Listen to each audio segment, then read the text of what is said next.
La voiture à hydrogène est-elle l'avenir de l'automobile? Un jeune Français, plus jeune pilote à avoir remporté les 24 heures du Mans, en est persuadé. Il s'appelle Olivier Lombard. Il veut conquérir le monde avec sa berline au nom mystérieux, l'Opium Machina.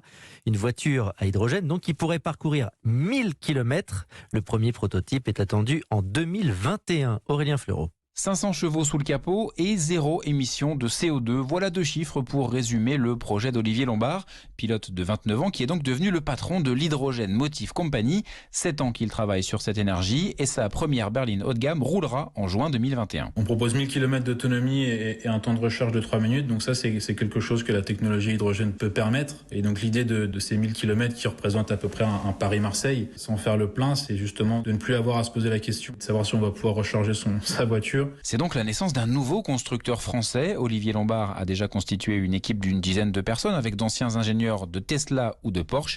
Il imagine sa voiture comme une vitrine de l'hydrogène. On est un nouveau constructeur français et l'idée d'Opium, c'est bien sûr de pouvoir travailler avec cet écosystème déjà existant, mais également donner une impulsion à la mobilité hydrogène, de porter l'hydrogène et l'écosystème qui est déjà mis en place. La phase industrielle débutera en 2026, quand les infrastructures seront développées dans le pays et quand les coûts auront baissé. Pour l'instant, le prix minimum de la berline sera de 110 000 €. Opium vise les 8000 ventes d'ici 2030 pour 1 milliard d'euros de chiffre d'affaires.